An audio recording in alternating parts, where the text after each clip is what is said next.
عینا یا وینا نے نقل کیا ہے.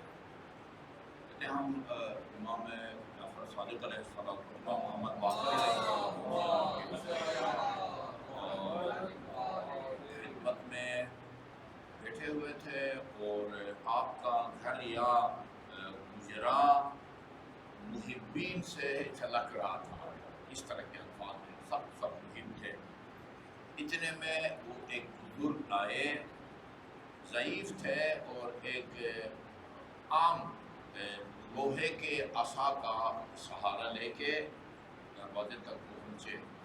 اور عام طور پر تو سب کو سلام کیا جاتا ہے، السلام علیکم. اس نے بڑا مختلف انداز میں سب سے پہلے امام کو سلام کیا، السلام علیکم یا رسول اللہ. آپ نے اس کے سلام کا جواب دیا. اس کے بعد پھر باقی لوگوں سے الگ سے سلام کیا، السلام علیکم. عام مومنین کو الگ سے سوال کیا، انہوں نے بھی جواب دیا. اس کے بعد اس نے کہا کہ فرزند پیغمبر آپ سے میری درخواست ہے، ظاہر ہے پہلے سے کا مرض جب مومنین سے وہ کھڑا ہوا تھا تو کہا مجھے آپ سے خاص بات کرنی ہے، اپنے پاس مجھے جگہ بنا دیں. اپنے پاس جگہ بنا دی امام نے. تو اس نے کہا کہ مولا سیدھی بات ہے، میں آپ کو اپنا عقیدہ سنانے آیا ہوں، اس کو سنیں، اگر صحیح ہے تو اس کی تصدیق فرمائیں، تائید فرمائیں، کہیں غلطی ہے تو اس کی اصلاح کریں، اس کو ٹھیک کریں. اچھا آپ نے فرمایا سناؤ بھائی اپنا عقیدہ سناؤ. کہا کہ انی احبکم وَأُحِبُّ مَنْ يُحِبُّكُمْ.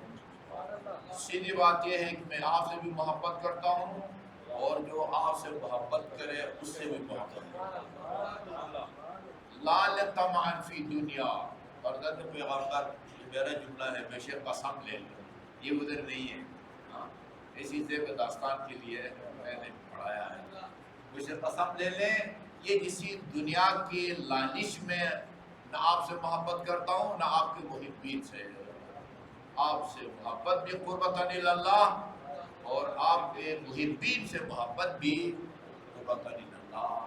اچھا جی، اس نے کہا کہ میں آپ سے محبت کرتا ہوں، آپ کے محبین سے محبت کرتا ہوں. لا لطمعا فی دنیا، کوئی مال دنیا کی لالچ جو ہے نا وہ اس کی پیچھے کار فرما نہیں ہے. اسی طرح میں آپ کے جو ہے نا وہ دشمنوں سے بھی بغض رکھتا ہوں، لیکن لال وطرن فی دنیا، وہ کسی دنیا کی زمین کا تنازع، رشتے کا تنازع نہیں، کسی ذاتی دشمنی کی وجہ سے نہیں. آپ کے دشمنوں سے اس لیے دشمنی رکھتا ہوں کہ وہ آپ کے دشمن ہے. قربتاً اللہ. آگے اگلی بات جو قیمتی ہے نا، سب سے قیمتی، کہا احلل حلالک حلالکم. آپ کا جو حلال کردہ کام ہے نا اس کو حلال سمجھتا ہوں. وہ احرم حرامک، آپ کا جو حرام کردہ ہے اس کو میں حرام سمجھتا ہوں. اس کا کیا مطلب ہے پتہ ہے؟ اس کا مطلب یہ ہے کہ میں دین آپ سے لیتا ہوں. بات یہ ہے حلال حرام جو آپ کے نزدیک حلال ہے اس کو میں حلال سمجھتا ہوں. واجبات آپ سے لیتا ہوں، محرمات آپ سے لیتا ہوں، مکروہات آپ سے لیتا ہوں. ٹھیک ہے جی.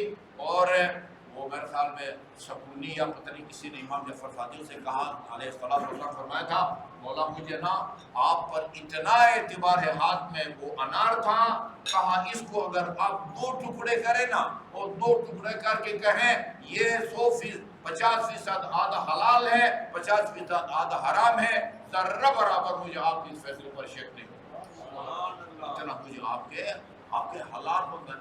اچھا امام محمد باقر علیہ السلام نے فرمایا بھئی عجیب اتفاق ہے، میں اپنے والد گرامی امام زین العابدین کی خدمت میں بیٹھا ہوا تھا، ایک بندہ آیا اور بالکل یہی سوال میرے والد گرامی امام زین العابدین سے کیا تھا، یہ اپنا عقیدہ سنایا تھا.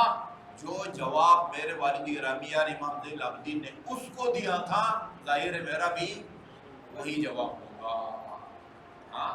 کہا کہ جس کا یہ عقیدہ ہے نا، کرامن کاتبین، جب اس کی روح یہاں تک پہنچے گی کرامن کاتبین اس کو وہ خوشخبری دیں گے جس سے اس کو آنکھوں کو ٹھنڈک نصیب ہوگی، دل کو سکون ملے گا۔ اور وہاں فرمایا تھا کہ امام زین العابدین نے یہ بندہ روز قیامت رسول خدا، امیر المومنین امام حسن اور امام حسین اور میں زین العابدین کے جوار میں اس کو جگہ ملے گی۔ یہ میرے والد گرامی نے جو ہے نا وہ فرمایا تھا۔ اچھا، جب اس بندے نے یہ سنا نا، تو جب کسی شاعر کا یا منقبت خان کا کلام جب آپ کو پسند آتا ہے تو کیا کہتے ہیں؟ مکرر۔ ہاں، پنجاب میں کہتے ہیں وال پٹ، ٹھیک ہے، مکرر۔ اس نے عرض کیا کہ فرزند پیغمبر اگر آپ مناسب سمجھیں اس جواب کو دہرائیں، جس کا یہ عقیدہ ہو اس کا کیا انجام ہوگا۔ آپ نے پھر اس کو دہرایا، ہاں، کرامن کاتبین بشارت دیں گے، اس کو سن کے اس کو ٹھنڈک نصیب ہوگی، دل خوش ہوگا، اور وہ پھر رسول خدا سے لے کر امام زین العابدین تک۔ اچھا، اس کے بعد فرماتے ہیں کہ یہ بندہ پھر ایک دفعہ دہرایا، ایسا ہوگا، ایک دفعہ امام سے ریکویسٹ کی، امام نے بھی دہرایا، خود اس نے بھی دہرایا، امام سے دوبارہ تصدیق لی اور جانے لگا۔ امام محمد باقر فرماتے ہیں وہ جب جانے لگا تو وہ آگے وہ جا رہا تھا اپنی منزل کی طرف، اور میرے والد گرامی کی نگاہیں تا حد نگاہ جب تک وہ نظر آ رہا تھا، آپ کی نگاہ اس کے پشت پر مرکوز رہی، اور وہ نظروں سے جب غائب ہوا تو کہا اگر تم میں سے کوئی کسی جنتی کو، بہشتی کو زمین کے اوپر چلتے ہوئے دیکھنا چاہتا ہے، یہ جنتی جا رہا ہے۔ اس کا یہ عقیدہ ہو، خلاصہ روح اس حدیث کی یہ ہے کہ دین کو اہل بیت سے جو لے گا، ان کے حلال کو حرام سمجھے گا، ان کے حرام کو حرام سمجھے گا، وہ نجات پائے گا۔ جو ان کے حلال کو حرام سمجھے گا، نعوذ باللہ ان کے حرام کو حلال، اس کو نجات ملنے کی انتظار نہیں کرنی چاہیے۔ وصلی اللہ علی محمد وآلہ الطیبین الطاہرین۔